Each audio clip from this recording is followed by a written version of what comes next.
Guys आप सोचिए कि अगर आप कहीं बाहर कॉलेज में पढ़ने जा रहे हैं और वहीं आपको हॉस्टल में रहना और वहां पर आपके साथ कोई अजीब सी चीज बार बार होने लगे तो फिर आपको कैसा लगेगा। मैं ये चीज आपको बता रहा हूँ, उसके बावजूद भी ये चीज आपके साथ होती है तो आपको कैसा लगेगा। और उसके बाद आप कॉलेज से बाहर ना जा पाओ, हॉस्टल से बाहर ना निकल पाओ। ये चीज मैं आपको बता रहा हूँ एक कॉलेज की, जो कि बहुत ही हॉन्टेड कॉलेज है।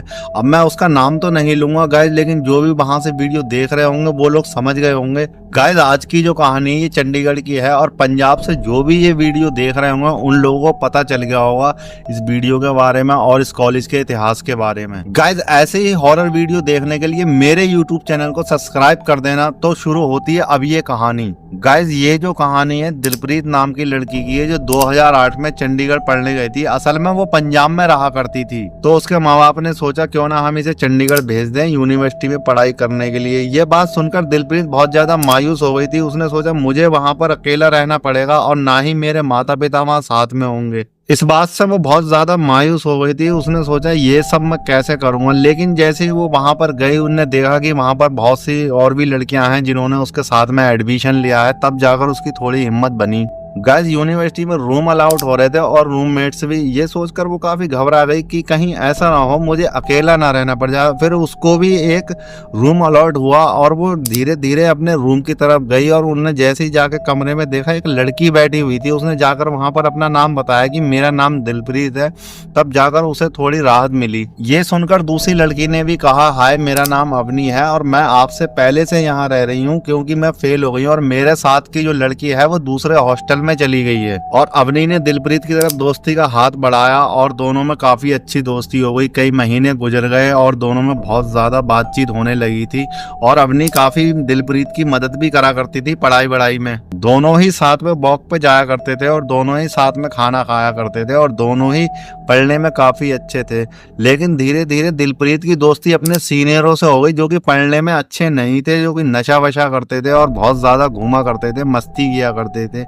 ये चीज अवनी को जाके पता चल गई और उसने कहा कि तुम इन लोगों के साथ मत घूमा करो, ये लोग सही नहीं है, अपनी पढ़ाई पर ही फोकस करो। गाइस आप लोगों को तो पता है कि संगत का असर भी वैसे ही होने लगता है। जैसा कि आप उन लोगों के साथ रहो तो वैसा ही असर आपको भी होने लग जाता है। ये चीज अवनी ने उसको समझाया भी कि तू इस तरीके से मत करा कर, नहीं तो जो असर मेरा हुआ वो ही तेरा हुआ। ना ही तेरे घर वाले तुझे एक्सपेक्ट करेंगे, ना ही कोई और, ना ही तू खुद। और अपनी पढ़ाई पर ध्यान दिया कर। दिलप्रीत ने कहा चल ठीक है। और फिर आ जाते हैं गाइज एग्जाम के दिन। एग्जाम के दिन कोई भी तैयारी दिलप्रीत की नहीं हुई थी और वो जैसे ही एग्जाम हॉल में जाती है वहां पर अपने टीचर से पता करती है कि मैडम अवनी नहीं आई। उसे अवनी कहीं पर भी दिखाई नहीं देती है। इस चीज से वो काफी ज्यादा चौंक जाती है। फिर दिलप्रीत अपने ख्यालों में खो जाती है और थोड़ी देर बाद एग्जाम खत्म होने के बाद वो अपने उसी रूम में जाती है और वहां पर देखती है कि अवनी का कोई भी सामान, ना ही वहां पर उसका बैग, ना ही लैपटॉप और कोई भी चीज वहां पर नहीं थी। तभी अचानक से वो बाहर जाके कुछ लोगों से, अपने फ्रेंड सर्कल से पूछती है कि अवनी कहाँ है। तो वो लोग कहते हैं कि कौन अवनी, हम तो अवनी को नहीं जानते, कौन है अवनी।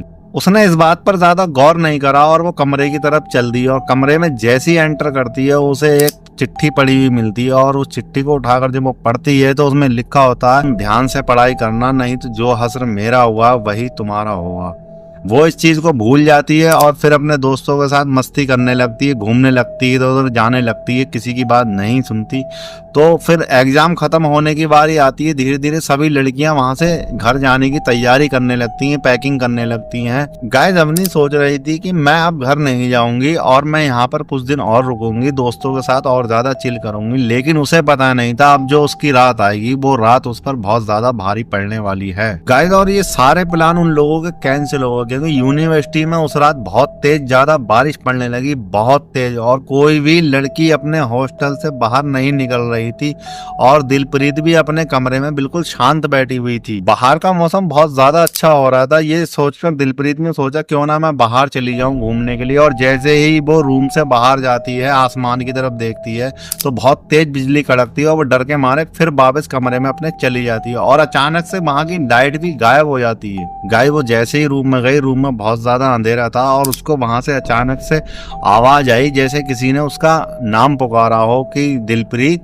तो वो एकदम से चौंक गई। उसने अचानक से अपनी खिड़की की तरफ देखा, वहां से तेज रोशनी आ रही थी और उस रोशनी के सामने खड़ी थी अवनी। गाइस मैं आपको बता देना चाहता हूँ कि वो अवनी जो खड़ी थी वो खड़ी नहीं थी, वो एक पंखे से लटकी हुई थी और उससे कह रही थी कि तू ध्यान से पढ़ ले, नहीं तो तेरा भी यही हशर होगा जो मेरा ये हुआ पड़ा है। ये देखकर वो बहुत ज्यादा घबरा गई और जैसे ही उसने ये सब नज़ारा देखा वो अपने कमरे में से उसने भागना शुरू कर दिया और वो गेट से बिल्कुल बाहर जाके भागने लगी और अचानक से वो जाके रुक गई और उसने जैसे ही पीछे मुड़ के देखा तो फिर उसे वो अवनी दिखाई दी।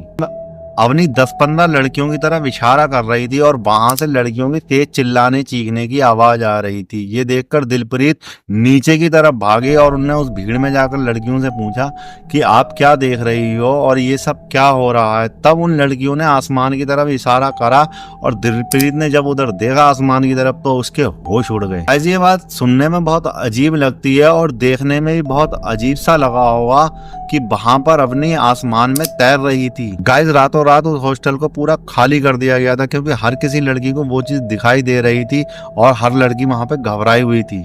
फिर एक लड़की ने कहा कि श्राद्ध का महीना जैसे ही खत्म हुआ हम यहाँ पर हवन करेंगे क्योंकि यहाँ पे बहुत सारी आत्माएं भटकती हैं जो कि हमें बहुत परेशान करती हैं। गाइस ऐसा बताया जाता है कि 2007 में अवनी नाम की एक लड़की यहाँ पर पढ़ने आई थी। उसके घर वालों को उससे बहुत ज्यादा उम्मीदें थी और वो पढ़ने में इतनी ज्यादा तेज थी नहीं, लेकिन एक दिन उसका जब रिजल्ट आया तो वो फेल हो चुकी थी। इसी वजह से उसने वहां पर आत्महत्या कर ली थी।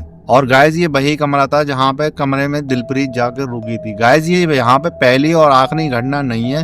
सन 2002 में भी यहाँ पर एक घटना घटी थी जब 3 प्रोफेसर एक ही लाइन में खड़े थे और तीनों को ही हार्ट अटैक आ गया था और तीनों के हार्ट अटैक रिपोर्ट में एक ही सिम्टम मिले थे। गाइस बताया जाता है कि 80 के दशक में एक फार्मेसी स्टूडेंट वहां पर था जिसको काफी ज्यादा कम मार्क्स दिए गए थे, जिसकी वजह से उसने अपने ही रूम में जाके एक केमिकल डाल के अपनी आत्महत्या कर ली थी। और कुछ लोगों का गाइस ऐसा मानना है कि जिन लोगों को भी हार्ट अटैक आता है तो उस लड़के की आत्मा का लिंक उनके अंदर चला जाता है, इसी वजह से ये हादसे वहां होते रहते हैं। और ऐसा बताया जाता है कि वो जिसके भी सामने उसकी आत्मा आ जाती है उसे दिल का दौरा पड़ जाता है, चाहे वो कोई भी हो। गाइस जब इन 3 प्रोफेसरों की मौत हुई थी तो उसके बाद वहां के लोगों ने उसके गार्डन में जाके वहां पे हवन भी किया ताकि उसकी आत्मा वहां से चली जाए, लेकिन वो नहीं गई। उसके बाद भी उसने वहां पे 2 वॉचमैन और कुछ बच्चों की भी मौत करी। गाइस ये जो भी घटनाएं वहां पर हुई थी इन घटनाओं को नाम दिया गया था डेथ कोर्स, क्योंकि वो आत्माएं चाहती कि जो हमारे साथ हुआ वो इनके साथ हो, जो हमारे साथ हुआ वो इनके साथ भी हम करेंगे, ऐसा वो उन्हें महसूस कराना चाहती हैं। वो आत्माएं कभी भी किसी का भला नहीं चाहती, हमेशा आपको डराएंगी, आपको मारने की कोशिश करेंगी, आपके अंदर घुस जाएंगी और वो चाहती हैं कि जैसे हम मरे हैं ऐसे ही इनको मारेंगे। लेकिन गाइस उनका एंड में एक चीज बिल्कुल तय है, वो है मौत। वो मौत देना चाहती हैं और वो चाहती हैं कि ये हमारी दुनिया में शामिल हों, इसलिए वो वहाँ पर बहुत ज़्यादा हॉन्ट करती हैं, लोगों को डराती हैं और लोगों को मारने की कोशिश करती हैं। तो गाइस आज की कहानी आपको कैसी लगी मुझे कमेंट में ज़रूर बताना। मैं इस तरह की और भी वीडियो आपके लिए लाता रहूँगा और आप मुझे ज़रूर बताना कि आपको ये वीडियो कैसी लगी, कमेंट में मुझे ज़रूर बताना। तब तक के लिए गुड बाय।